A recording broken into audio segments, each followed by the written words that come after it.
articulo mortis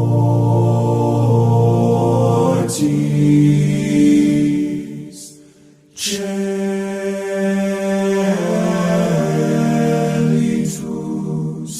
mihi. Com muita alegria que eu estou aqui neste congresso, é pela primeira vez que nós estamos aqui com a nossa família e nós estamos muito felizes de conhecer tanta gente feliz assim, com essa verdade, o rosto das pessoas assim brilha, é muito diferente, é muito maravilhoso mesmo, foi muito bom conhecer todos vocês. O nosso título, Anunciando o Alto Clamor, é por causa de um livro. Você sabe que nossa família morou fora do país por algum tempo, nos Estados Unidos, e nós não éramos adventistas. Eu já tinha sido adventista na minha infância, mas já há muitos anos já havia deixado os caminhos de Deus e vivíamos uma vida como se eu nunca nem conhecesse o Senhor. É muito triste, mas é assim que acontecia. Meu filho, eu não tinha a minha pequena, mas o meu filho nem sabia quem era Jesus. Então isso é muito trágico. Graças ao Senhor Deus que Ele não me deixou seguir, Ele pôs um limite, Ele falou, até aqui você vai. Agora eu vou puxar de volta você, nem que seja pelos cabelos. Mas Deus começou a chamar a nossa atenção, a nossa história é um pouco longa e eu não vou contar tantos detalhes, quem sabe uma próxima oportunidade. Mas Deus começou a chamar a nossa atenção, nos tirou aqui do nosso país, da nossa família, dos nossos amigos e nos levou para um país onde não tínhamos nenhuma dessas influências ao nosso redor, estávamos só nós. E Deus direcionou todas as coisas de uma forma tão maravilhosa que Ele nos colocou morando num apartamento que tudo que fôssemos fazer, aonde nós fôssemos sair, nós passávamos em frente à igreja adventista. Sempre passávamos, a gente dava uma olhadinha, cada vez que a gente olha é uma batida, né? No coração da gente. E nós começamos a estudar, mas eu falava assim, nós não vamos fazer estudo com ninguém não, com pastor nenhum, com ninguém, nós vamos estudar nós em casa. E nós começamos a estudar em casa, fizemos estudos bíblicos em casa, nós dois. E ele conhecia também? Não, ele não tinha sido de nenhuma religião até então, ele fez aquelas etapas ali da Igreja Católica, que eu não me lembro o nome, Crisma, né, que fala? Essas coisas todas, porque ele sabia assim, quando eu casar, eu quero casar na igreja, então vou fazer, né, o pensamento da família. Mas fora disso, ele ia à igreja em casamentos de amigos. Então ele não conhecia mesmo nada de igreja, nem religião nenhuma. Tinha o temor de Deus no coração, tinha o respeito de Deus no coração. Deus coloca, né, em nós. Não há desculpas, né, mesmo que não conheçamos, Deus coloca o temor de Deus. Mas então nós estávamos lá nos Estados Unidos e víamos ali a igreja e começamos a estudar a palavra de Deus. E você sabe que teve um momento que meu filho estudava na escola, e você sabe que lá estudo é quase o dia todo. E ele também estava fazendo uma pós-graduação lá e eu ficava o dia todo sozinha. E muitas horas sozinha. E eu comecei a estudar a Bíblia e eu não conseguia parar de ler a Bíblia. Foi uma coisa sobrenatural. Como é que uma pessoa num dia não quer saber, vive como se não existisse Deus? E de repente, como é que se cria esse novo ser? Eu não sei. É um poder muito maravilhoso, né? O maior milagre que pode acontecer é a transformação do coração. Então eu não conseguia parar de ler a Bíblia. E eu não conseguia parar de estudar, 3, 4 horas, era direto. E eu via que estava chegando a hora deles chegarem. E eu tinha vontade de ler mais, e estudar mais a palavra de Deus. Então Deus trouxe à minha atenção esse livro. Através de um palestrante que eu ouvi na internet. Ele comentou desse livro, mas não comentou muita coisa sobre o livro. Ele simplesmente mostrou o livro. Mas me chamou muito a atenção. A gente sabe que é o Espírito Santo, mas é inexplicável, né? E eu comecei a ler o livro. Irmãos, cada página que eu li assim, aí eu parava, e eu ficava assim. Aí depois eu li outra página, e eu falava, meu Deus, eu nunca ouvi isso antes. Eu já fui adventista, eu nunca ouvi isso antes. O que é isso que eu estou lendo? Eu tive um desejo muito grande de que minha família também lesse, soubesse, mas estava em inglês. Eu queria que minha mãe lesse, porque foi ela que começou a mandar vídeos para a gente voltar à igreja, e ela fez parte da nossa história também para nós nos voltarmos para Deus. Mas ela não sabia inglês, então eu falei, Senhor, então vou ter que traduzir, eu não sou tradutora, sei um inglês aqui básico, eu não sou tradutora, o Senhor então me ajuda. E aí eu comecei a traduzir o livro, e eu não conseguia parar de traduzir. E ele ia dormir, o Giovanni ia dormir, e eu continuava traduzindo, porque eu simplesmente não conseguia parar de traduzir, eu queria que ela lesse, eu queria que minha família lesse. Então eu traduzia um capítulo e eu mandava para todos os meus contatos do e-mail que eu tinha. Aí eu traduzia mais um pouco, mandava para todos. E foi assim... Foi sobrenatural, foi algo sobrenatural porque era algo que me movia, era além das minhas forças, eu não conseguia parar, não conseguia, não dava. Então o livro é esse, Heralding the Loud Cry, anunciando o alto clamor. Então hoje ele está traduzido todo, graças ao bom Deus, ele me ajudou a concluir e está disponível nesse site. Mas depois, quem quiser também pode entrar em contato direto com a gente, que a gente pode mandar o livro já em português, traduzido, editado, né, bonitinho. Mas mais pra frente aí vocês vão entender por que esse livro é tão importante também. Mas o fato é que eu lia no aplicativo, naquele iPad, né? É um pouquinho maior e eu conseguia ler ali, porque a gente não imprimiu ele. Então ele tinha ali uma função de sublinhar. Sabe, vocês sublinham coisas, às vezes vocês leem um aplicativo de Ellen White e vocês vão sublinhando. Ele tinha essa função e eu ia sublinhando. Tinha a função de fazer em amarelo e fazer um risquinho vermelhinho embaixo. Então eu escolhia coisas importantes, coisa muito importante, eu ia mexendo dessa forma. E chegou um dia, simplesmente não sublinhava mais. Eu falei, poxa vida, que triste, eu queria sublinhar as partes importantes. E eu não conseguia usar o sublinhado mais. Desinstalei, instalei de novo. Não consegui resolver. Falei, poxa vida, que tristeza, né? Continuei lendo, até que eu cheguei numa página que estava assim, sublinhado. Falei, mas eu não cheguei nessa página. Por que está sublinhado? Na noite anterior, lendo esse livro, foi tão impactante e eu entendi pela primeira vez a importância da fé. E que a fé era diferente daquilo que eu cria que era fé. E foi tão assim esmagador que eu entrei em desespero com Deus. Eu estava sozinha em casa, eu entrei em desespero, meu filho estava dormindo. Eu entrei em desespero com Deus, eu falei, Senhor, meu Deus, o Senhor me ajude a entender o que é fé. Porque sem fé é impossível agradar a Deus. E o Senhor, tantas passagens importantes sobre a fé, eu preciso entender melhor a ciência da fé. Diz que é uma ciência. E o desespero foi muito grande e eu implorei ao Senhor que Ele me ajudasse a entender. Todas as coisas sublinhadas eram sobre a fé.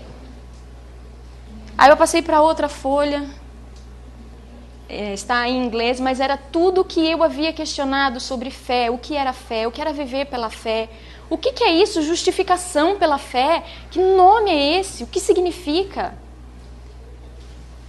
Na primeira página, quando eu cheguei na primeira página que tinha uma coisinha sublinhada, uma palavrinha sublinhada, eu apaguei. Falei, olha só que aplicativo está ficando doido mesmo, eu não posso sublinhar, agora ele sublinhou para mim, e eu apaguei. Depois, quando eu percebi que estava páginas e páginas sublinhadas, tudo sobre a fé, aí eu fiquei parada.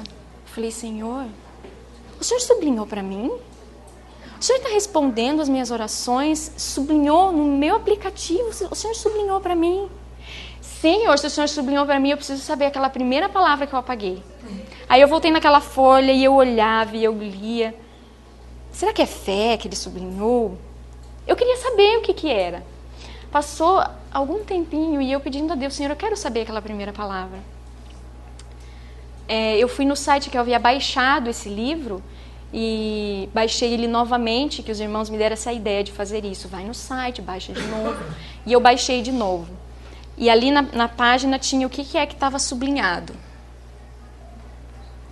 Essa palavrinha bem pequenininha aí, ó, sublinhada. Vamos ver se ele tem... Consegue ver o que é? Anjo. Anjo. Aí eu falei, Senhor, muito obrigado, meu anjo sublinhou para mim.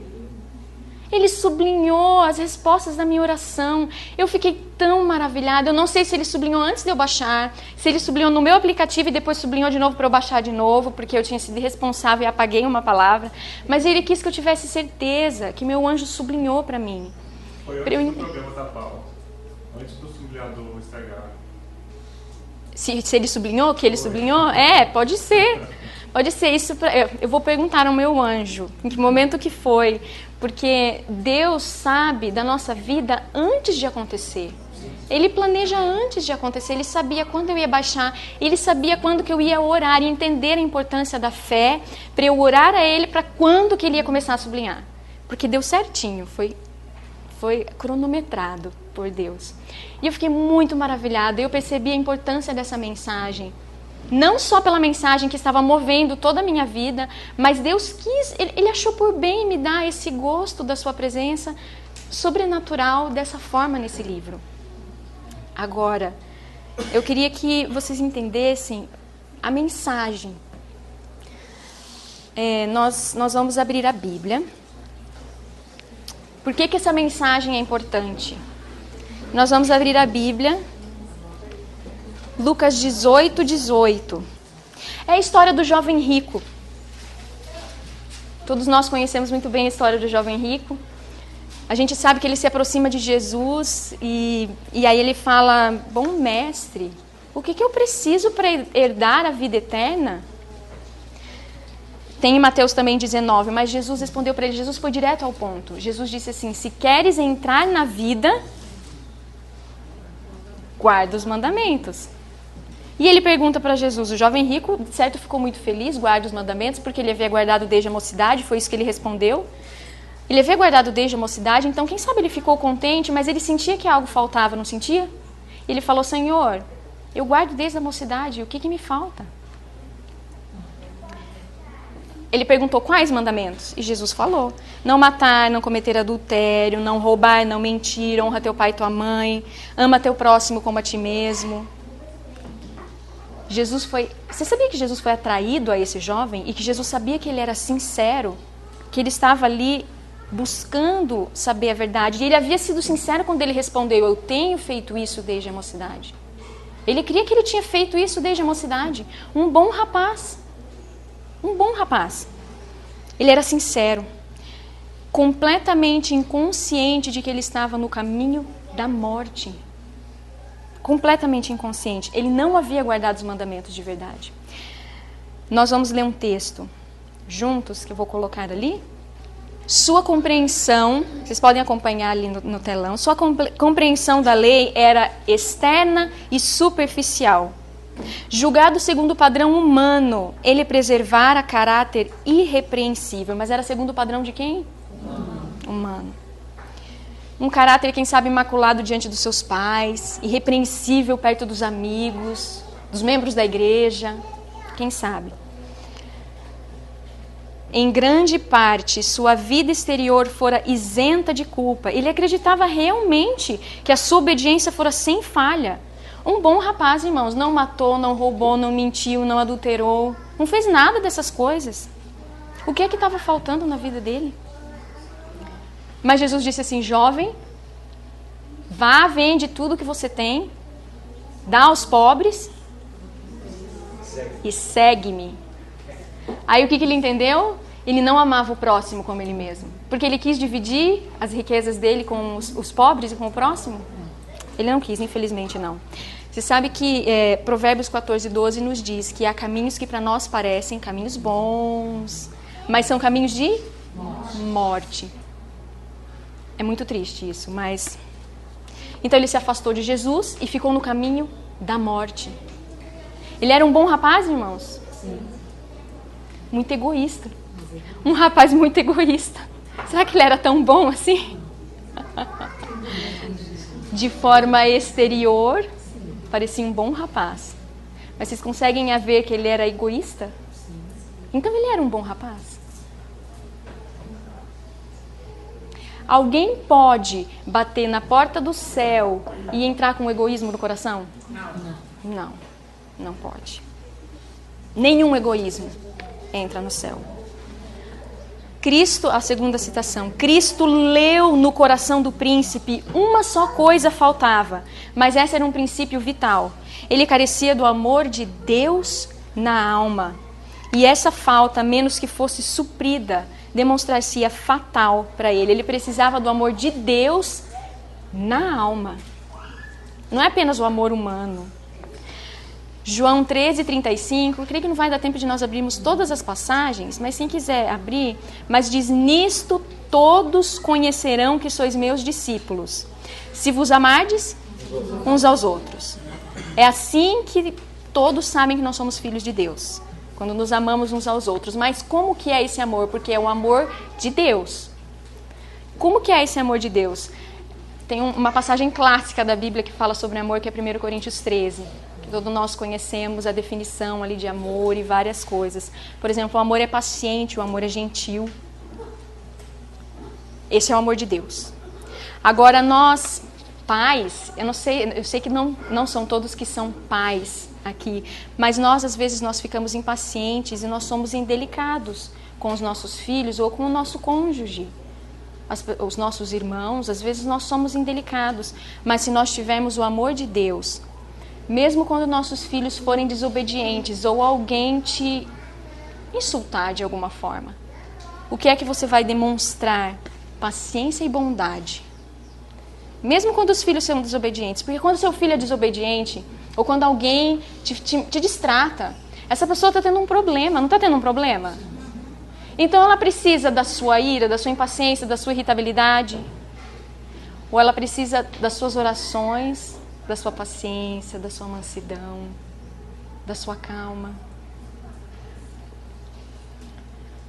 Nós, às vezes, punimos os nossos filhos porque eles precisam de correções. Mas, às vezes, nós fazemos isso com impaciência antes de orar. E nós sabemos que nós nunca, estou falando para os pais mesmo agora, nunca devemos levantar a mão, a varinha, sem antes orar com eles. Sem antes orar com eles.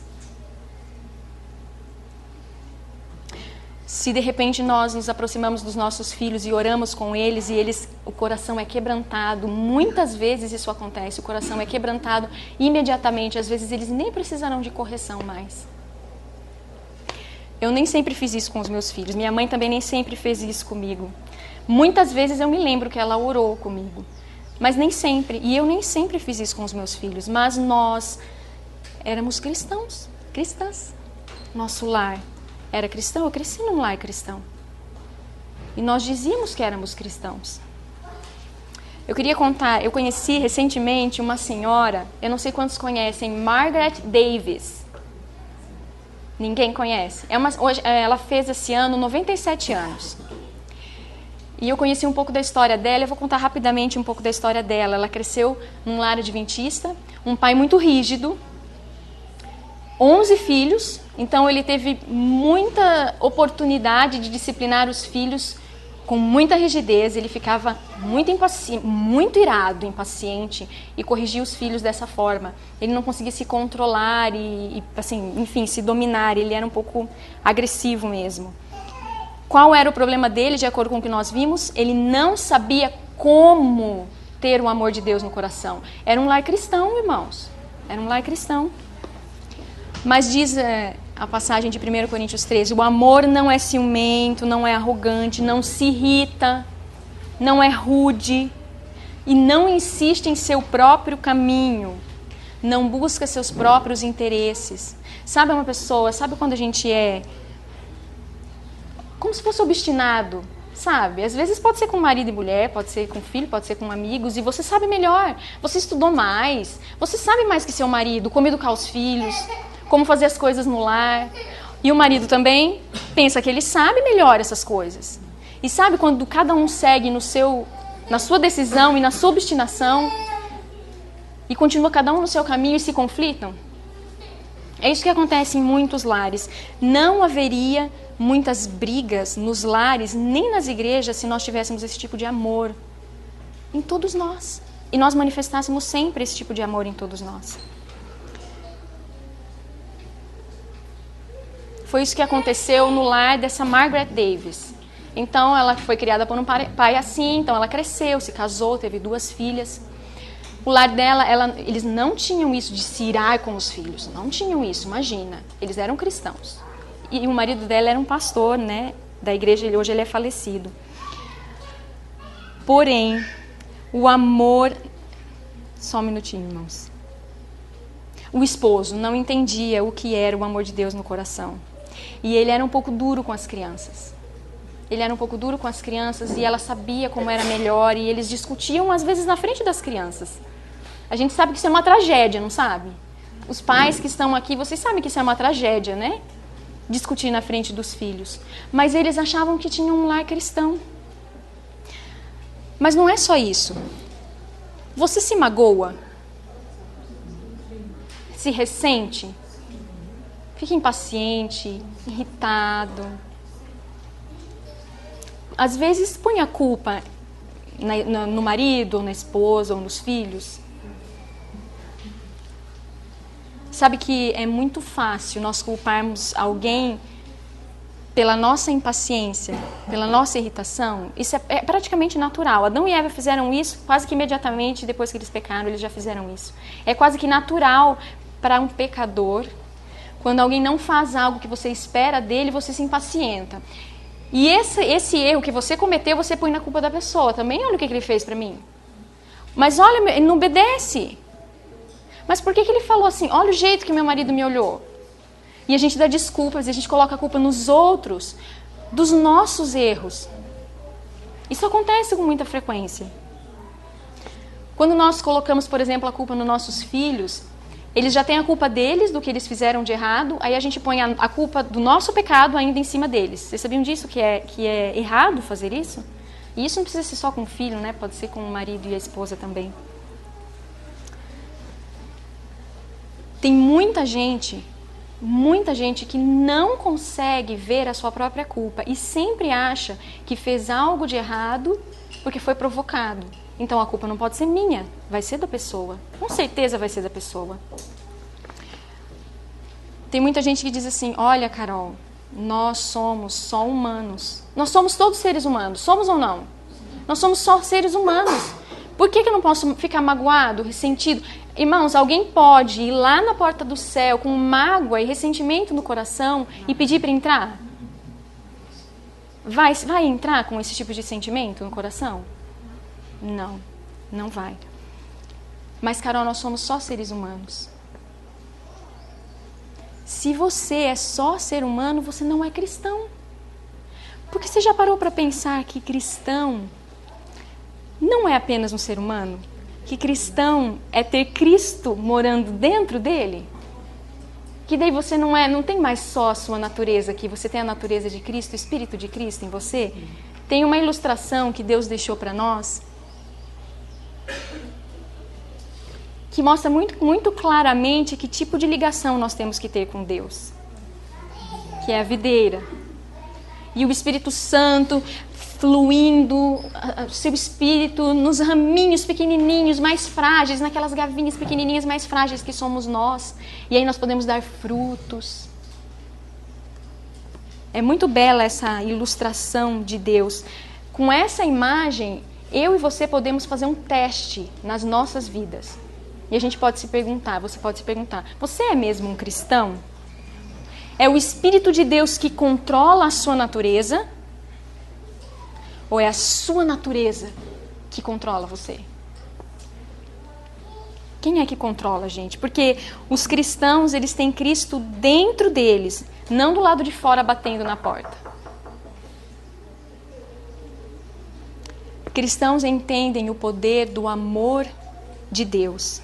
Pode ser que você erre ainda, mas sabe qual que é a diferença? A diferença é, imediatamente você entende que você parou de permanecer em Cristo, porque essa passagem diz, os que permanecem em mim. Então você parou de permanecer em Cristo, você reconhece imediatamente. E você entende que o que você fez era errado. E aí você confessa o que você fez de errado. E aí você não culpa ninguém quando você erra. Essa é uma grande diferença. Nós podemos culpar alguém pelos nossos pecados? A gente vai poder apresentar essa desculpa perante Deus? Que alguém me provocou? Nunca. E não importa o que os outros façam, às vezes você pode ser mesmo ultrajado.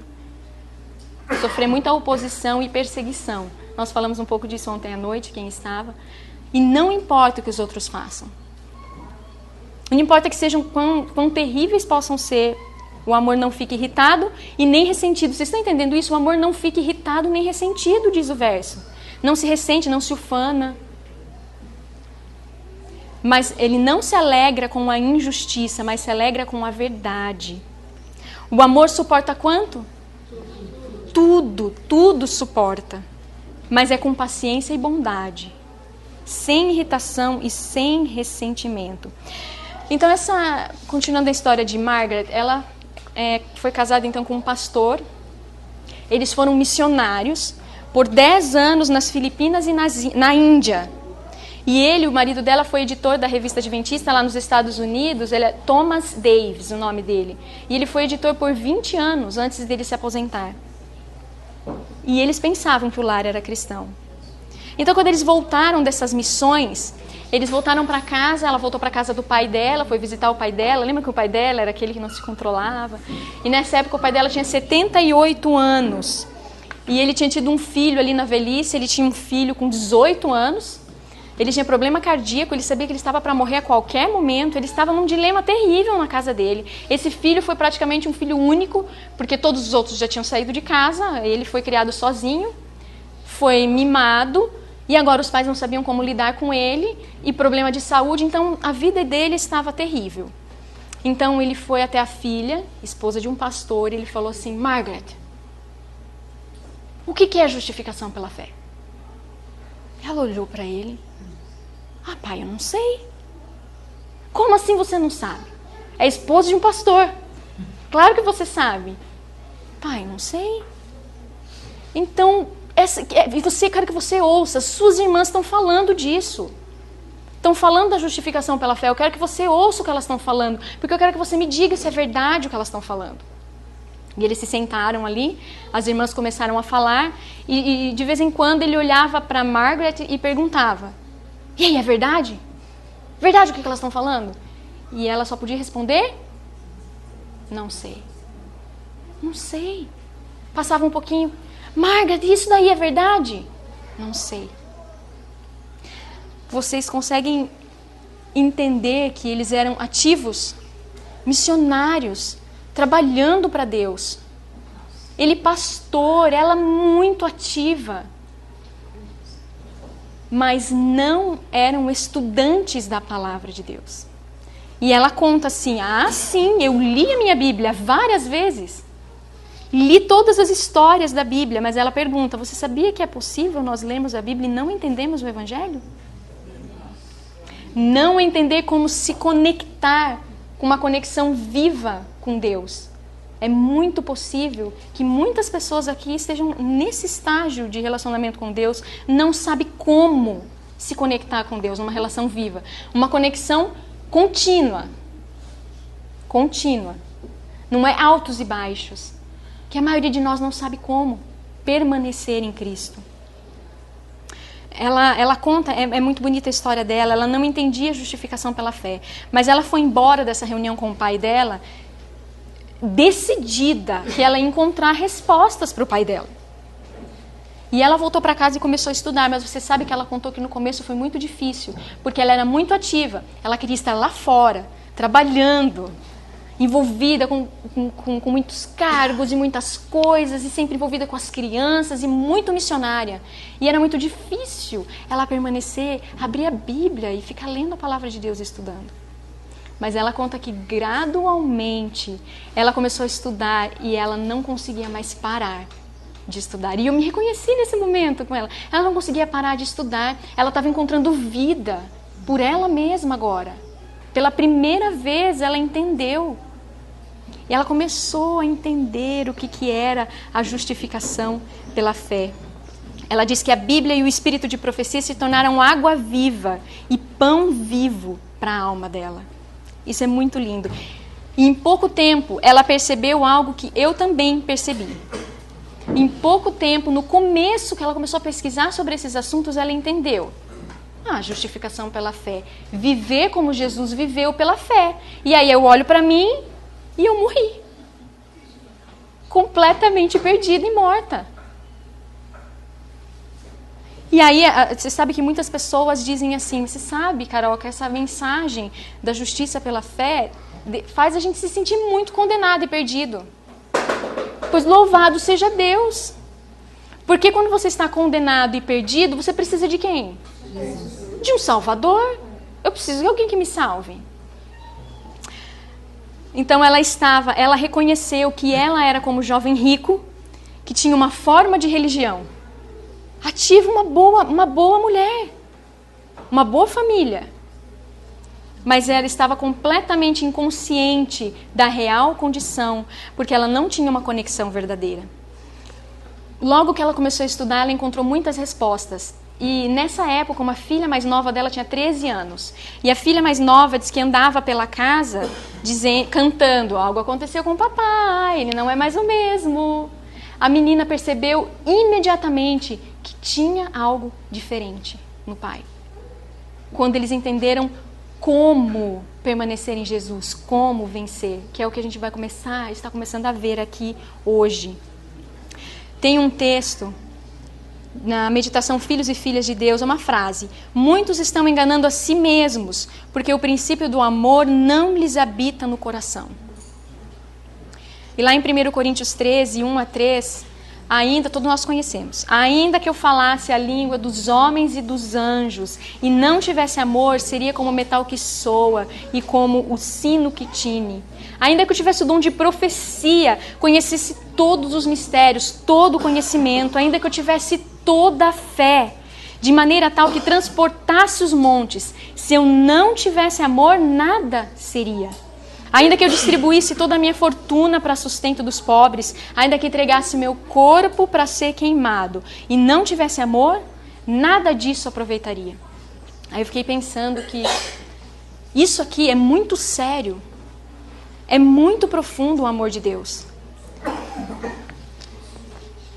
Eu pensei assim, eu já conversei com muitas pessoas que estão ansiosas para ir na frente dos governantes e ser levados ali perante os juízes e os grandes da terra para defender sua fé, mesmo com risco de morte. Corajoso, gente, pessoal corajoso.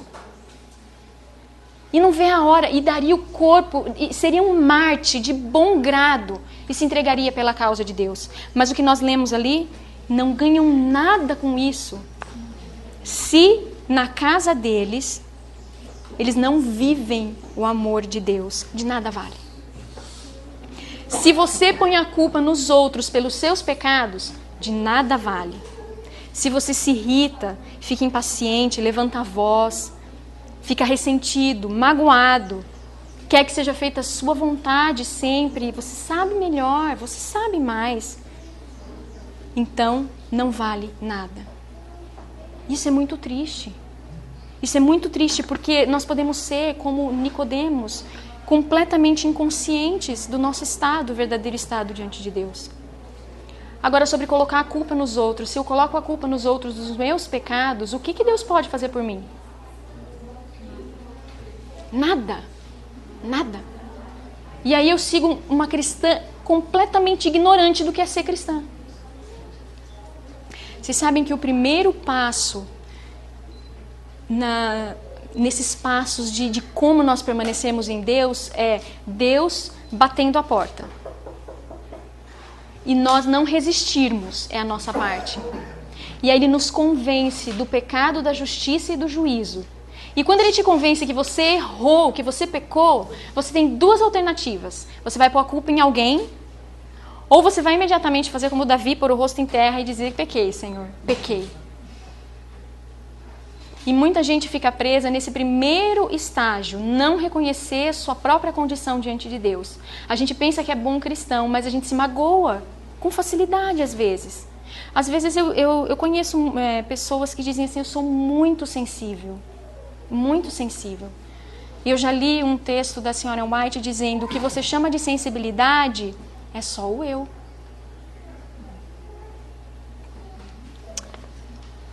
Tem mais um texto. Aqui é o 1 Coríntios. De Evangelismo, página 152. Desejo que compreendais claramente esse ponto. Olha isso, irmãos. Almas estão impedidas de obedecer à verdade. Por quê? Por terem ideias confusas. As pessoas estão confusas. E também porque não sabem como entregar a vontade e a mente a Jesus. E precisam de instruções especiais quanto à maneira de se tornarem cristãos. Você veja que hoje é isso que nós estamos tentando fazer aqui. Nós vamos começar, eu vou continuar depois no canal, lembra-te, eu não sei se todos conhecem, mas eu vou continuar falando sobre isso no canal e quem quiser depois acompanhar e fazer parte da lista de transmissão pode entrar em contato conosco, porque é um assunto amplo, é simples, mas é tão maravilhoso que nós queremos fazer um estudo para disponibilizar para os irmãos. Mas será que tinha mais gente enganada quanto à sua condição na Bíblia?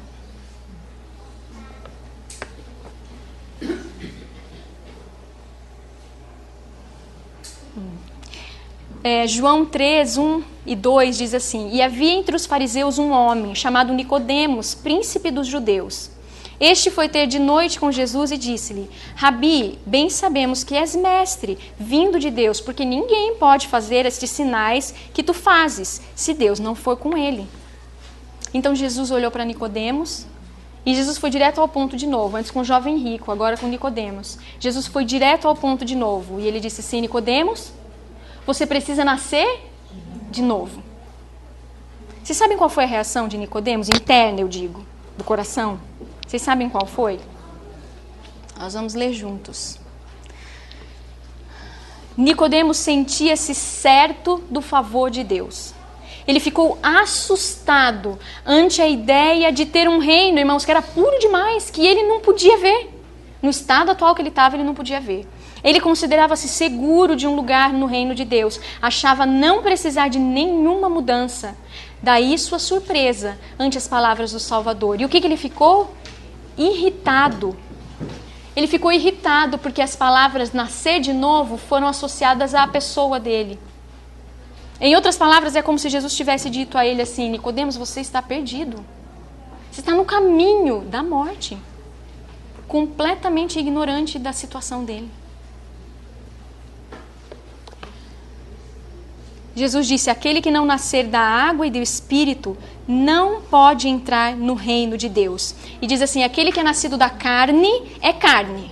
Todos nós aqui somos nascidos da carne, não é verdade? Sim. Mas continua dizendo: aquele que é nascido do Espírito é Espírito. E aí ele diz: se você não nascer da água e do Espírito, não pode ver o reino de Deus. Aquele, olha só o texto, aquele que se esforça para alcançar o céu por suas próprias obras em observar a lei, está tentando o impossível. Não há segurança para uma pessoa que tem a religião meramente legal, uma forma de piedade. A vida cristã não é modificação ou melhoramento da antiga. O que é a vida cristã? Uma transformação da natureza. Mas a minha natureza... a minha natureza, que eu herdei do meu pai, da minha mãe, cultivei as minhas tendências. Mas é uma transformação da natureza. E você veja que a vida cristã não está dizendo que se trata de vencer um pecado ou outro. De deixar uma coisa aqui, de mudar uma coisa ali. Não é isso que está dizendo. Está dizendo uma transformação da natureza.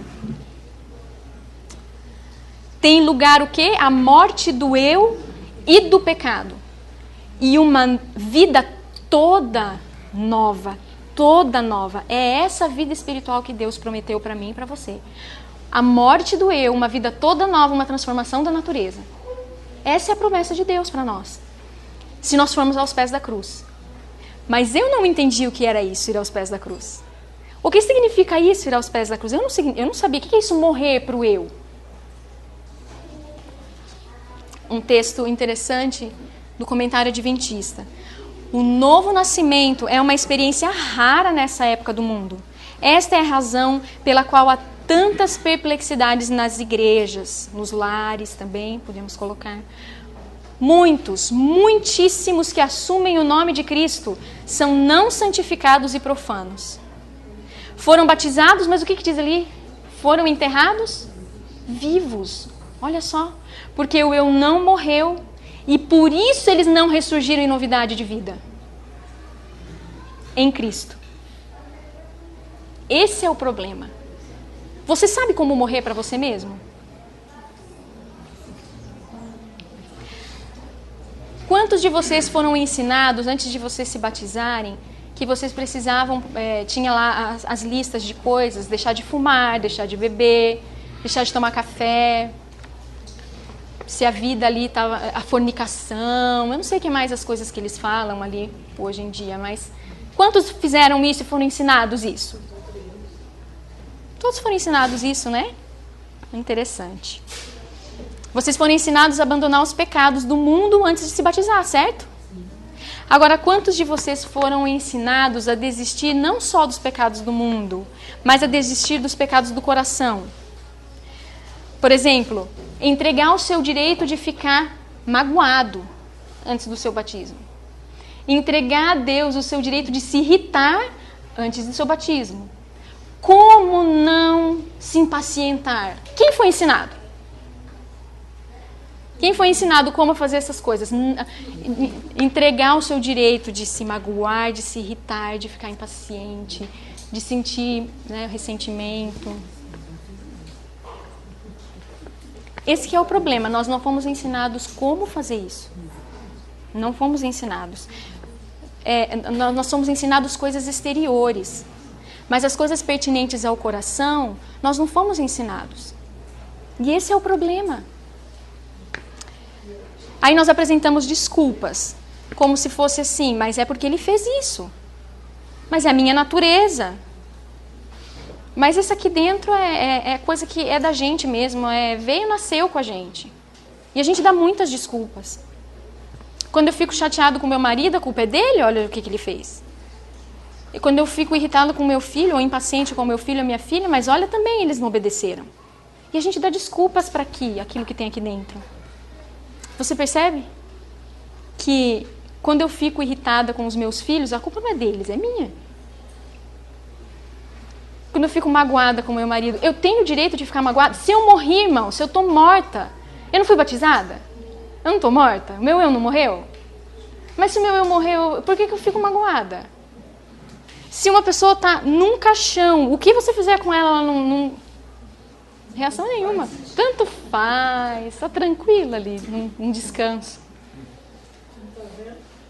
Não está vendo, né? Aí, irmã, muito bom, não está vendo. Então a gente tem que ser assim, né? Morrer para o eu é não estar vendo, não importa o que os outros façam. Como Jesus, né? Da outra face. E o exemplo de Jesus. Agora, irmãos, depois que eu comecei a estudar um pouco sobre isso, eu entendi por que Jesus diz assim, dá-me teu coração. A gente fica pensando em sentimento, em sentimentalismo, inclusive, hoje em dia. Mas dá-me teu coração, quando Jesus pede o teu coração, ele pede os pecados do coração. Ele pede a mágoa, a irritabilidade, a impaciência. É isso que ele pede. É isso que ele quer que você dê a ele. Porque ações exteriores, meus irmãos, se vestir de uma forma adequada é importante, faz parte da vida do cristão. Mas não é isso o cristianismo. O cristianismo é aqui dentro. Porque mudar a forma como a gente come, o mundo inteiro pode fazer. Muita gente tem força de vontade, de um dia para o outro fala assim, amanhã eu não fumo mais. E não fuma mais. Mas o cristianismo tem a ver com Cristo morando no coração. É uma transformação do coração. Se nós não dermos o nosso coração a Jesus, como é que Ele vai dar um novo para nós? E quando a gente escutar agora, daqui para frente, dá-me teu coração, filho. A gente não fica pensando em sentimento, aquela coisa sentimental. Não é isso. É você dar o seu direito, você falar, Senhor, eu entrego agora o meu direito, todas as manhãs, eu entrego agora o meu direito de me ficar impaciente com o meu marido. Eu entrego agora o meu direito de ficar irritada com o meu filho. Entregar a Deus. Se nós não entendermos isso, Cristo vai ficar para sempre assim, ó, batendo na porta do nosso coração e do lado de fora. Às vezes ele fica uma vida inteira, anos, até que a gente consiga entender a nossa situação e a gente possa aceitar e não resistir a Jesus. Falar nisso, irmãos, qual é, lá na igreja de Laodiceia, o que é que Jesus está fazendo? Ele está batendo na porta. do lado de fora. Então quer dizer que Jesus disse que a condição da maioria do seu povo, e irmãos, eu não estou falando dos mundanos que estão na igreja, das pessoas que não conhecem a verdade para esse tempo, eu estou falando de nós. Nós podemos ser como essas pessoas que Jesus ainda está ali, ó. E a gente não entendeu que aqui dentro a gente tem que entregar para Jesus o direito desses pecados do coração. Será que tem mais pessoas que estavam completamente enganadas quanto à sua situação na Bíblia? Quem sabe as virgens tolas?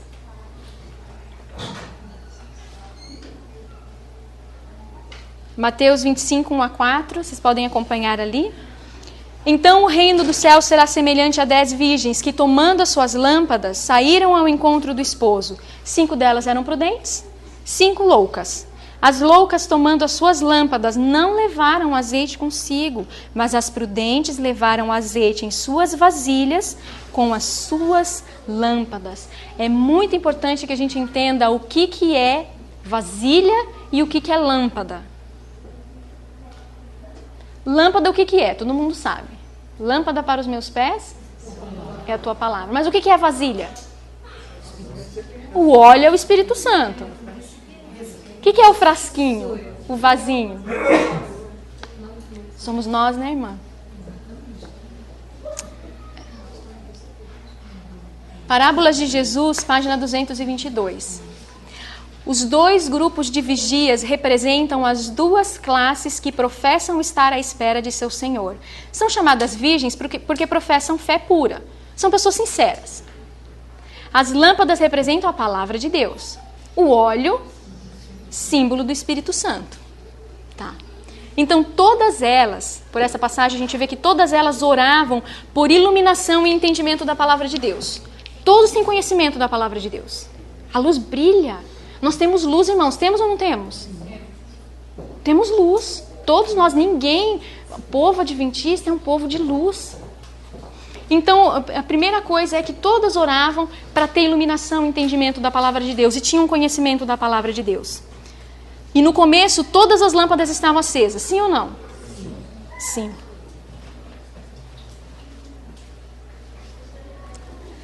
Todos têm conhecimento das Escrituras. Por algum tempo não se notava a diferença entre elas. Quando nós vemos a igreja, assim, nota-se diferença? Muitas vezes não. Quando nós estamos todos juntos aqui, a gente não vê diferença. Então não se notava, no começo não tinha diferença. Para você ver diferença, irmãos, a diferença que existe na nossa vida não é olhar as coisas exteriores. Sabe o que é? É você ir lá no lar dela e ver como que ela é lá na casa dela. Com o marido, com os filhos. É assim que a gente faz para ver a diferença, se são tolos ou se são prudentes. Então, todos têm conhecimento das Escrituras e por algum tempo não se notava a diferença entre elas. Assim é com a igreja que vive justamente antes da segunda vinda de Cristo. Todos ouviram a mensagem da proximidade da volta de Cristo e confiantemente o esperam. Você escutou essa frase? Olha ali, as virgens tolas estão fazendo o quê? Confiantemente esperando a volta de Jesus, pensando que estão prontas. Todos eles ali estão pensando que estão prontos. Jesus pode voltar, que estão prontos. Mas à meia-noite se ouve o clamor, aí vem o esposo, sair-lhe ao encontro. Muitos não estão preparados, não têm óleo em seus vasos e agora acabou o óleo das lâmpadas, nem nas lâmpadas tem mais. Você veja que todas carregavam essa pequena vasilha. E essa pequena vasilha, como a irmã muito bem colocou, somos nós. Irmãos, não adianta nós termos o conhecimento e as coisas externas se nós não temos o Espírito dentro do meu coração. Mas a gente fala isso e a gente não entende que significa os pecados do coração. Esses que são difíceis de vencer, irmãos. As coisinhas externas é fácil, a gente vai... Deus vai dando força aqui, força ali, mas é aqui dentro. É aqui que é a dificuldade que nós temos como povo de Deus. Romanos 8, 9, porque elas não entenderam. As 10 virgens não entenderam, as 5 virgens tolas não entenderam. Romanos 8, 9. Se alguém não tem o Espírito de Cristo, esse tal não é dele. E como é que a gente faz para saber se a gente tem o Espírito de Cristo? Se é Ele que tem controlado a nossa vida? Como que a gente faz para saber? Como que você faz para saber se você tem o Espírito Santo controlando a sua vida ou não? Ai, pelos frutos. Você terá o fruto do Espírito. Qual que é o primeiro fruto do Espírito? Amor. O amor de Deus. Então quer dizer que quando você... Olha, irmãos, é o fruto do Espírito, é especialmente quando você for provocado. É especialmente quando você for irritado, quando seu filho te desobedecer, quando seu marido te tratar mal. É aí que tem que aparecer o fruto do Espírito, irmãos. O que adianta aparecer o fruto do Espírito se está todo mundo sorrindo e me tratando bem? Não dá nem para ver se é. É quando somos provocados é que nós vemos se temos o fruto ou não. Uma amiga minha, ela me presenteou com o livro da Margaret Davis, What Shall I Do to Inherit Eternal Life? Sim. E ela disse, eu disse que para ela que o que eu mais pedia era paciência. Então ela disse, então Deus vai te dar oportunidades para você praticar a paciência. Olha, em casa, depois que minha filha nasceu, meu filho é mais velho, então é lógico que a diferença de idade, às vezes surgem alguns conflitos. E aí o Giovanni me falou assim, deixa eu ver se ele está aqui. Tá. Ele falou assim, olha, a culpa é da Laura, porque antes dela nascer eu não era assim. Os homens sempre culpam as mulheres. Aí ele me fez enxergar uma coisa, ele abriu os meus olhos, eu falei, filho, agora eu sei por que tua irmã nasceu. Por que ela foi nascer? Eu nem podia ter filho, por que ela foi nascer? Graças a Deus. Você ia morrer sem saber que você tem ciúme, que você tem egoísmo. Porque não tinha ninguém que provocasse situações. Ele não sabia que tinha dentro dele. Eu falei, louvado seja Deus. Então, cada vez que sua irmã fizer alguma coisa, eu quero que você saiba que é Deus lhe dando oportunidade para você vencer. Para você vencer. Então, nós estamos enxergando muitas coisas. E ele me ajudou a enxergar isso quando ele falou isso para mim. Meu filho, muito bom você ter falado assim. Então, todas tinham lâmpada. Aqui, filhos e filhas de Deus. Todas tinham lâmpada, isto é, uma aparência exterior de religião. Mas unicamente 5 delas possuíam a piedade interior. 5 estavam carecendo do óleo da graça. O Espírito de vida em Cristo Jesus, o Espírito Santo, não lhes habitava o coração. O que adianta mudar e a gente vem para um congresso? Irmãos, eu não estou falando que não tem que vir, irmãos. As mudanças têm que ir acontecendo. Mas eu estou dizendo, Cristo tem que habitar no templo da alma. Nas vasilhas. Sem o óleo da graça, de que servia levar consigo uma lâmpada de profissão de fé? Do que adianta? Às vezes a gente diz, eu sou da verdade presente. Amém, louvado seja Deus. Que todos vejam os frutos. Principalmente quando formos provocados. Ou melhor, é quando somos provocados é que se mostra quem somos. Nós podemos dizer que somos cristãos remanescentes, mas se o Espírito Santo não estiver controlando os meus impulsos, da minha natureza, dos meus hábitos, os hábitos que eu já formei, eu não sou uma cristã remanescente, sou? Se Cristo não estiver controlando, irmãos, a minha vida, os meus impulsos, Ele controla os impulsos da gente? O Espírito Santo tem poder para isso? Então, se Ele não está controlando, eu sou uma remanescente, uma cristã remanescente? De que adianta? Porque outra coisa que eu entendi melhor, quando a gente diz assim, ai, Deus olha o coração, como se fosse algo tranquilizador. E olha, exatamente, com amargura, porque alguém me tratou assim, porque alguém me tratou daquele jeito. Ele olha mesmo o coração. E a gente devia tremer diante de Deus, diante dessa grande realidade. É, isso mesmo. Aqui está o maior engano que pode afetar a mente humana, em que as pessoas creiam que estão certas quando estão erradas. São achadas em falta quando é tarde demais para sempre. Já pensou que triste, irmãos? Você já pensou que triste, irmãos, a hora que você despertar, a hora que eu despertar, eu entender que é tarde demais? Eu que creio na verdade.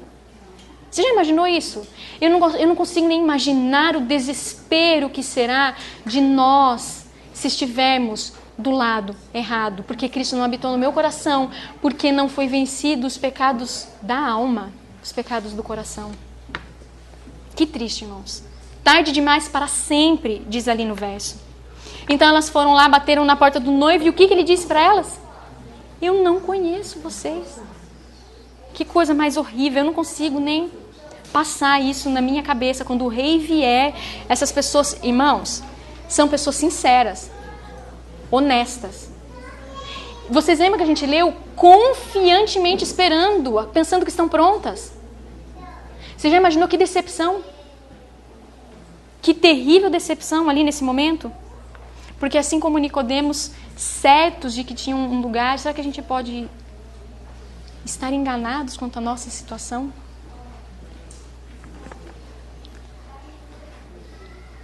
A classe representada pelas virgens loucas não é hipócrita. Não. Tem consideração pela verdade. Está vendo, irmãos, como está falando de nós? Vocês têm consideração pela verdade? Olha, elas têm consideração pela verdade. Advogaram-na. Vocês advogam essa verdade? Sim. A gente fala para as pessoas, é com prazer, é uma alegria. São atraídos aos que creem na verdade. O que nós estamos fazendo aqui tudo junto? Atraídos às pessoas que creem, a gente quer estar perto. É uma bênção a gente estar perto. Mas olha ali. Não se entregaram à operação do Espírito Santo. Não caíram sobre a rocha que é Cristo Jesus. Não permitiram que a sua velha natureza fosse quebrantada. A classe representada pelas virgens loucas contentou-se com uma obra superficial.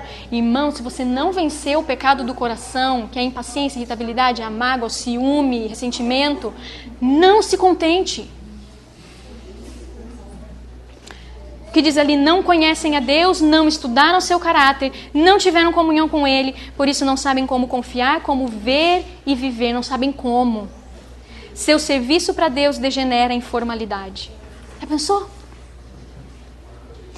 Diz um texto que todo o céu espera por instrumentos, por condutos, nos quais possa ser derramado o óleo do Espírito Santo. Quer dizer que o céu espera por isso. Nós temos que lutar com Deus por isso. Mais um exemplo de pessoas completamente enganadas quanto à sua situação que eu queria dividir com os irmãos. Aquele homem que compareceu às vestes, o casamento, sem as vestes. Lembram dele? Mateus 22, 2, 11 a 14. O reino dos céus é semelhante a um certo rei que celebrou as bodas de seu filho. E o rei, entrando para ver os convidados, viu ali um homem que não estava trajado com as vestes nupciais. E disse-lhe, amigo, como entrastes aqui, não tendo veste nupcial? E ele emudeceu. E disse então o rei aos servos, amarrai-o de pés e mãos, e levai-o e lançai-o nas trevas exteriores. Ali haverá pranto e ranger de dentes, porque muitos são chamados, mas poucos escolhidos. Você sabe que todos no mundo inteiro são chamados. Todos. Agora, somente aqueles que vestem as vestes é que entram no casamento. E todos nós sabemos o que são as vestes, não sabemos? O que são as vestes? A justiça de Cristo. Vamos ler algumas coisas. A parábola das bodas apresenta-nos uma lição da mais elevada importância. Pelas bodas é representada a união da humanidade com a divindade. Você lembra que a gente falou antes, mas eu sou só um ser humano. Mas o casamento, queridos, é Jesus unido com você. A veste nupcial simboliza o caráter que precisa possuir todo aquele que há de ser considerado hóspede digno para as bodas. Quando nós nos entregamos a Jesus, nós damos a Ele todo o nosso coração, lembra da videira? E aí Cristo na minha vida e Ele habita em mim, esse é o casamento. É a união que nos enxerta na videira. A união entre humanidade e divindade. Isso é chamado justificação. Fora disso, não pode ser chamado justificação. Então a roupa do casamento é o caráter. E quem que tem que possuir esse caráter? Todo aquele que quer entrar na ceia. Todo aquele que quer ir para o céu. Para nós resumirmos. É esse caráter. As vestes nupciais é Cristo habitando em você através do Espírito Santo, produzindo frutos. Produzindo frutos quando? Quando somos provocados, irritados, afrontados. E aí você vive como Cristo viveu. Todo mundo consegue... Vocês todos tinham isso em mente, que a justificação pela fé é você viver como Cristo viveu pela fé? Todo mundo já tinha entendido isso? Não. Você viver a vida de Cristo, a mansidão, a humildade, a abnegação, a entrega, dar a outra face, Pai, perdoa-lhes. É você viver como Cristo viveu pela fé. Irmãos, fora disso que a gente leu lá, de que adianta? A gente dizer que é cristão e a gente se impacienta com um e daqui a pouco com o outro, mas ele também, olha o que ele fez. Jesus não viveu assim, não é um exemplo que ele nos deixou. Justificação pela fé é viver como Cristo viveu pela fé. Bem no começo, quando eu comecei a estudar, eu entendi isso. Isso me esmagou, irmãos, me achatou, eu entrei em desespero. E eu levantei da minha oração com Deus e eu falei, Senhor, o Senhor precisa me dar algo para ler. E eu abri no caminho a Cristo, que eu não estava lendo, e disse assim, ó pecador, vá até Jesus. O caráter é formado pelo quê? Todos conhecem o texto que diz? Caráter é formado por pensamentos e sentimentos. Vocês já sabiam disso? Se os pensamentos são maus, os sentimentos serão maus. E sentimentos e pensamentos combinados formam o caráter moral. Você entende por que eu não posso... A raiva, a ira, o ressentimento, a mágoa são o quê? São sentimentos maus. O que a gente leva para o céu? A única coisa que a gente leva para o céu? O caráter, pensamentos e sentimentos. Você percebe quando Jesus disse assim, vigiai e orai. A gente pensa que é o que vigiar e orar? É vigiar o coração.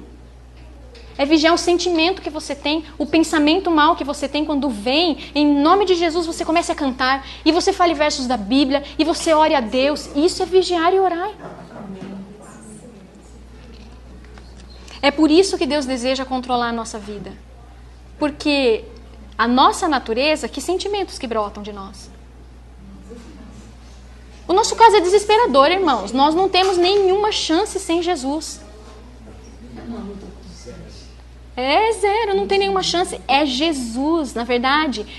Quando a gente vê o fruto do Espírito em Gálatas, a gente vê cada ponto daquele, a gente está descrevendo o caráter de Cristo. Quem é amor? Quem tem domínio próprio? Quem é abnegado? Quem é manso? Quem é humilde? Quem que é isso? É o caráter de Deus. É dele, pertence a ele. Ele não me dá e fala assim, vai. Mana, essa obra de preparo, na verdade, assim, eu esqueci a passagem, foi em Apocalipse, né? Que fala que a gente tem que acompanhar Cristo, onde quer que ele vá. Sim. São os 144 mil, acredito, né? Que acompanharam a Cristo.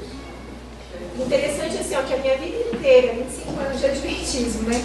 Eu sempre achava que essa parábola das 10 virgens simbolizava as virgens esperando o noivo, que seria a segunda volta de Cristo, né?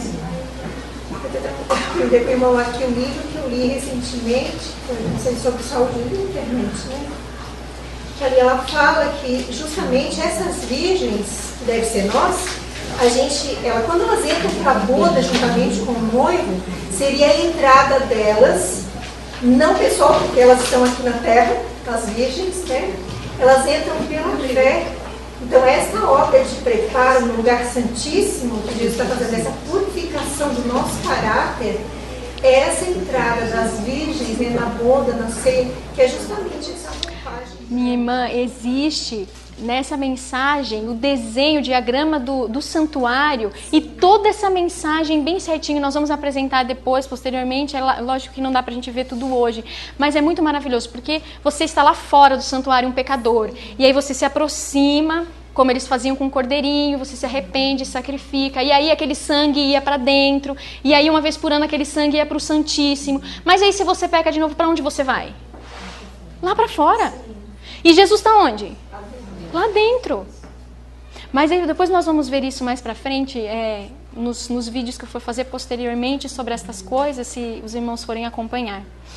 Mas o que nós estamos falando é que se trata de frutos que não somos nós que produzimos, mas é o Espírito, é o frutos do Espírito. É o Espírito de Deus que produz. O que significa estar vestido com as vestes de justiça? Olha só, irmãos, que coisa maravilhosa. Deixa eu ver se é esse. Deixa eu ver. Esse foi o que a gente falou antes. Tá bom. Aqui.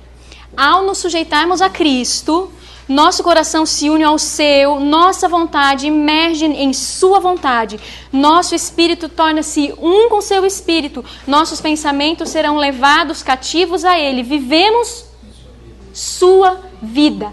Isso é o que significa estar trajado com as vestes de sua justiça. Somos um com ele. Um com ele. Viver a sua vida. Um com ele, o mesmo espírito, o mesmo pensamento. Lembra daquele verso? Que tenhamos a mesma mente de Cristo. É isso que significa estar trajado com as vestes. E a gente fica imaginando que é uma coisa que me cobre enquanto eu estou em pecado. Não, não, não. É viver a vida que ele viveu. Mas, irmãos, essa mensagem não é para a gente sair triste, desesperado. Porque se é uma mensagem que Deus prometeu, é porque é possível. Sem luta? Sem luta com Deus? Não, não é sem luta.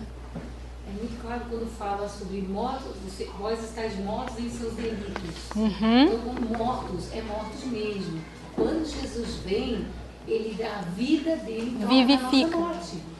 Mas é isso que nós não entendemos, minha irmã. O que significa estar mortos em delitos e depois mortos para os pecados? O que significa isso? Isso também faz parte dessa mensagem. Mas eu pergunto, você está pronto? Você já vestiu as vestes do casamento, das bodas? A gente tem que se fazer essa pergunta. Olha só a passagem. Irmãos, nós temos que tratar sinceramente com o próprio coração. Lembre-se de que Jesus apresentará a seu Pai uma igreja sem mácula, sem ruga ou coisa semelhante. E o que diz Efésios ali, o do meio? Para apresentar a si mesmo igreja gloriosa, sem mácula, nem ruga, nem coisa semelhante, mas santa e irrepreensível. Cristo se entregou para fazer exatamente isso em você. Porque irmãos, nós pregamos sobre a morte de Jesus e a gente acha lindo e a gente resume em perdão. Mas e a vitória? É bem claro a Bíblia quando diz assim, ao vencedor. É bem claro, esse foi um desespero do pai da Margaret, porque ele entendeu ao vencedor. E ele olhou para a vida dele e falou, não estou vencendo. E vencer o quê, né? E vencer o quê? Vencer a vontade de comer carne? Irmãos, não se trata disso, isso faz parte. Mas não é isso. Vocês percebem que é muito superior, é muito mais profundo? Mas ele é tão amoroso que antes de vencer, ele deu um conselho. Claro que, vencer. claro que sim. Os três, né? Como vencer? Tem isso mesmo, exatamente. Então Cristo se entregou para fazer exatamente isso, nos purificar. E a última ali desse slide. Deus não aceitará coisa alguma a não ser pureza e santidade. Uma mancha, estão entendendo? Uma ruga, um defeito de caráter, que é pensamento e sentimento. Excluí-losão para sempre do céu com todas as suas glórias e riquezas. Será que estamos andando enganados quanto à nossa situação com essas pessoas que lemos?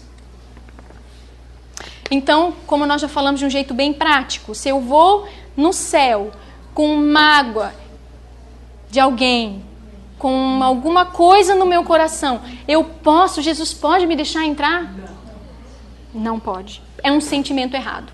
E sentimento mais pensamento é o meu caráter, que é a única coisa que leva para o céu. Se lembram disso, né? A gente nem vai parar no céu na porta. A gente vai ficar aqui. É uma forma de dizer, né? Assim, é como uma forma de dizer. Mas, então eu tenho que ir a Deus todas as manhãs e eu tenho que dizer, Senhor, A minha natureza me dá esses direitos todos que eu não quero mais. Não reconheço mais, Senhor, não quero que me pertença. Eu quero, Senhor, a natureza de Cristo. E eu entrego nas tuas mãos o meu direito de me irritar contra o meu esposo, de me impacientar contra o meu filho, de me magoar com o meu irmão, de guardar mágoa no meu coração. Qualquer desses sentimentos, o ciúme, a inveja, o egoísmo, todas essas coisas. Porque, na verdade, a Bíblia diz assim, amai vossos inimigos. Não diz.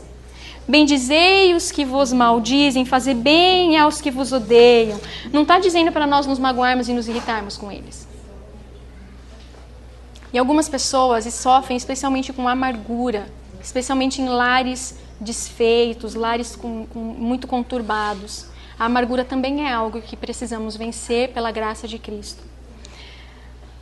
Outros sofrem muito com a impaciência, irritabilidade. É uma coisa natural do ser humano, mas nós somos só seres humanos?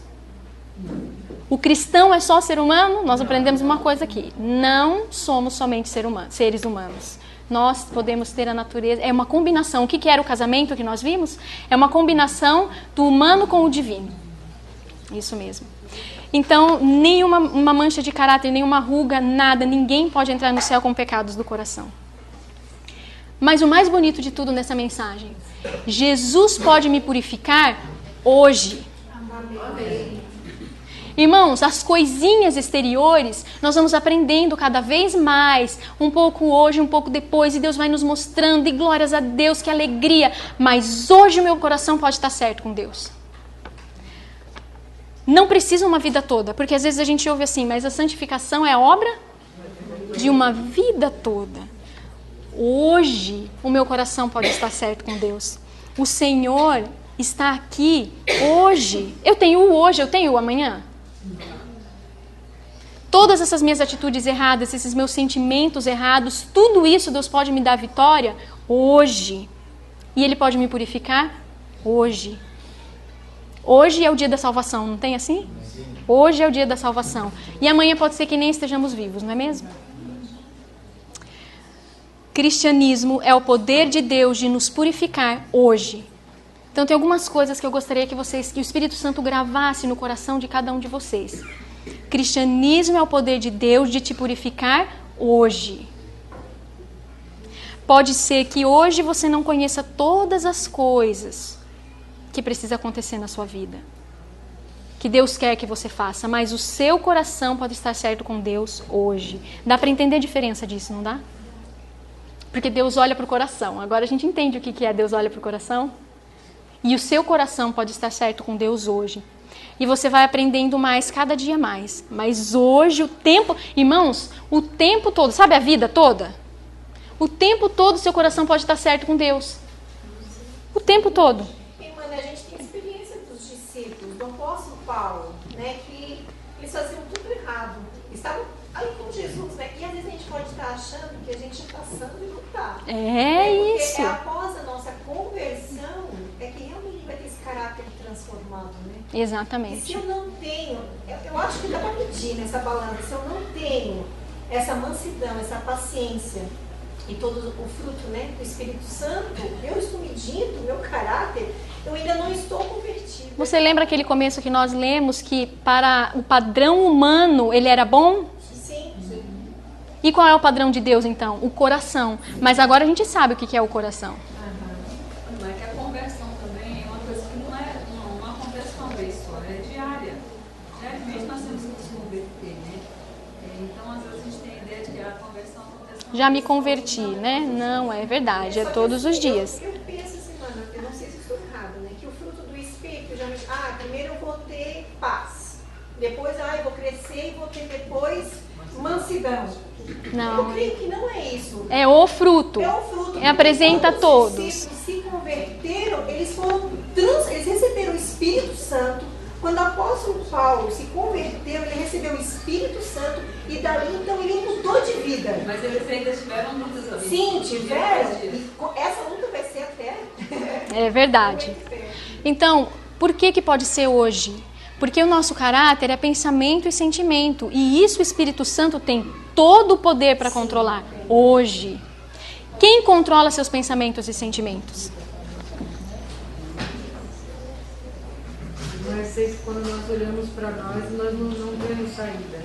É, irmã, não vemos saída. É isso mesmo. Cada dia, porque a gente quando pensa que está subindo, daqui a pouco a gente cai de novo. Senhor, eu estou de novo fazendo a mesma coisa. E nós vamos estudar esse como nos passos, e é muito libertador. A justiça de Cristo não é uma capa para encobrir pecados, não confessados e não abandonados. Isso é um princípio de vida que transforma... O que é então a justiça de Cristo? Um princípio de vida que transforma o caráter e controla a conduta. Isso é justiça de Cristo, isso é justificação pela fé. Esses são os que dão o alto clamor, que não sei quem assistiu, os 144 mil. É isso que significa. Completamente controlados pelo Espírito Santo. Santidade é integridade para com Deus. É a inteira entrega, quanto da alma? Inteira entrega da alma e da vida para a habitação dos princípios do céu. Íntima ligação com Cristo é o que significa o cristianismo. E dando frutos. Quando? Quando somos provocados. Cristo em nós, a esperança da glória. Não Cristo batendo a porta do coração. É exatamente isso que os laodiceanos não entenderam, né? Cristo está ali do lado de fora, batendo na porta. Não entenderam, eu acredito que nós não estamos entendendo como morrer para o nosso eu. Como morrer na morte, na semelhança da morte de Cristo e vivemos uma vida nova à semelhança da ressurreição de Cristo. E nós precisamos ser ensinados quanto a isso. Por isso que... Estamos achando que eu me converto todo dia, eu tenho uma mudança diferente. E a mudança é já. Isso. Se eu ficar esperando, eu morro e não estou salva. Boca da graça fecha para mim. Exatamente. É Cristo morando no coração. Quando o Espírito Santo Mesmo assim, habita... a gente vai ter coisas a mudar. Não, as provas. O coração, meus irmãos, tem que ser mudado hoje. Coisas externas vão acontecendo naturalmente, o Espírito Santo vai mostrando, mas vocês entendem que hoje a obra interna pode ser feita completamente, em toda a sua completude, a sua inteireza, hoje. Porque na realidade nós temos o hoje, o amanhã não sei se eu estou. É por isso que Jesus diz assim, compre de mim vestes brancas, as vestes nupciais, o caráter de Cristo. Ele disse assim, também o colírio para que veja a sua situação real. O colírio seria a palavra de Deus. E o olho cego, nosso, irmãos, é a nossa consciência amortecida. Ou seja, temos todos os dias da nossa vida para exercer essa conversão. Porque Isso mesmo. Isso. mudança, sem reforma, não é conversão. É isso mesmo. Aí nós terminamos mostrando a videira, que é o símbolo perfeito do que é habitar em Cristo. E eu queria mostrar para vocês só as partes que nós vimos hoje. As partes que nós vimos hoje. São 7 passos no total de como que Deus faz, o que Deus faz e o que Ele espera de nós e Ele nos dá força. Então, olha lá. A todos atrairei a mim. Ele bate a porta, Ele nos atrai. Como nós respondemos? O número 1 lá. Não resista. Quando você ouve uma mensagem, quando você, na sua igreja em geral, se prega uma mensagem de reavivamento e reforma, as pessoas têm que decidir, não tem? Algumas se rendem, algumas resistem, não é? É a escolha que estão fazendo. E aí elas ficam naquele primeiro estágio. E Deus não pode avançar na vida delas. O não resistir já seria obedecer a mensagem que tu ouviu, ou que tu leu. O não resistir é uma coisa mesmo mental. Por quê? É isso. Porque, olha, porque aí Ele me convence. Ele me dá uma verdade e aí ele convence, irmãos. Ele nos deu uma razão. Nós somos seres pensantes. Ele nos dá uma mensagem e Ele nos convence do pecado, da justiça e do juízo. E aí você vê quem você é e vê quem você poderia ser pela graça de Deus. A vida de Jesus, lembra? Viver a vida de Jesus. E aí você faz o quê? Você toma uma decisão. Você vai culpar alguém? Olha, você vai culpar alguém ou você vai reconhecer sua culpa? Você vai culpar outra pessoa e aí vai avançando os passos. E aí nós vamos entendendo melhor. E aí quando você reconhece a sua culpa, Ele pode trabalhar em você o arrependimento. Enquanto a gente não reconhece a culpa, e aí muitos cristãos ficam presos nisso, colocando a culpa no outro, colocando a culpa no outro. E como é que Deus vai dar o arrependimento para essa pessoa? Você percebe que existem passos e que nós ficamos às vezes presos num passo tão simples. E aí Deus me dá o arrependimento, e daí o que eu faço em resposta? Confesso. E Ele me dá poder para abandonar. E assim são os passos, mas nós vamos ver mais para frente, nós temos tempo, lógico que hoje já acabou, mas eu queria que nós entendêssemos, irmãos, e nós despertássemos, que Deus nos desse esse colírio para todos nós, e nós pudéssemos ajudar nossos irmãos.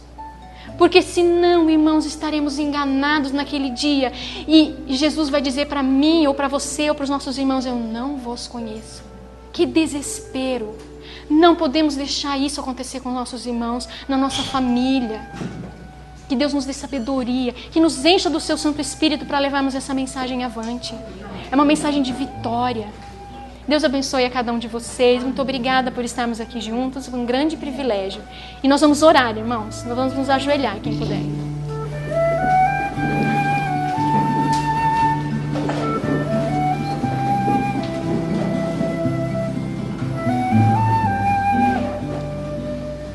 Oremos.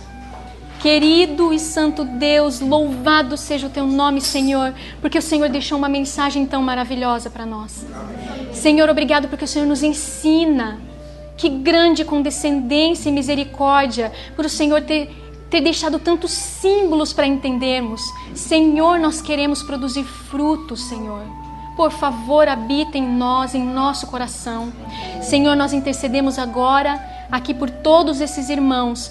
Todos aqui nós queremos deixar e não reconhecemos mais o direito de nos irritarmos. Não reconhecemos mais o direito de nos impacientarmos uns com os outros. Nem de mágoa, nem de ciúme, nem de inveja. Nós não queremos mais esses sentimentos maus. Senhor, purifica o nosso caráter. Purifica nossos pensamentos, nossos sentimentos. Hoje queremos estar, Senhor, limpos, puros, sem uma mancha, nem uma mácula, nada entre nós e Ti, Senhor. Senhor, é uma obra que cremos que plenamente pode ser feita por Teu Santo Espírito. E rogamos, Senhor, é o nosso único caminho. Não queremos estar enganados, meu Deus. Por favor, salva-nos de nós mesmos. Abra nossa mente. Dá-nos o Teu colírio, o Teu amor, para que vejamos, Senhor. Nos ajude a vivermos a vida de Cristo, a termos a mente de Cristo. Em nome de Jesus nós imploramos, meu Deus. Amém.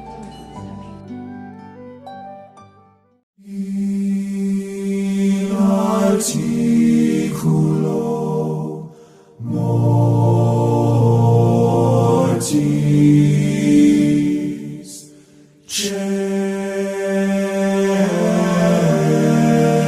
celitus miles.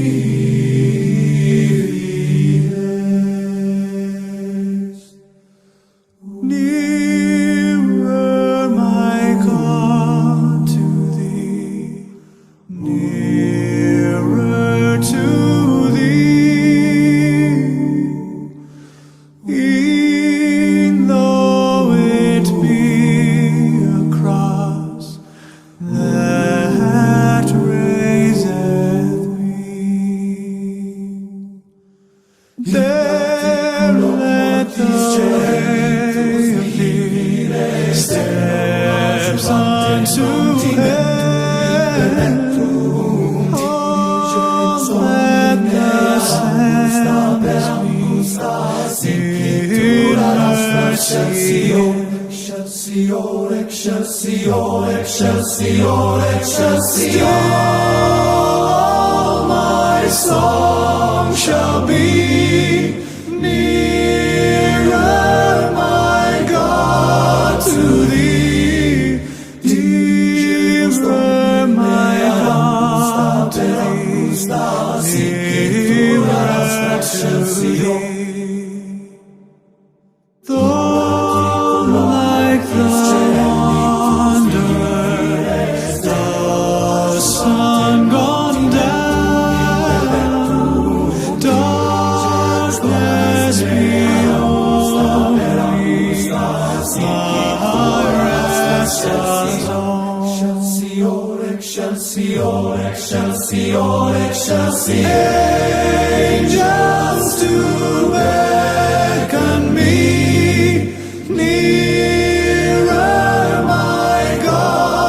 to thee, nearer, my God, to thee. Excelsior, Excelsior, Excelsior, Excelsior, Excelsior.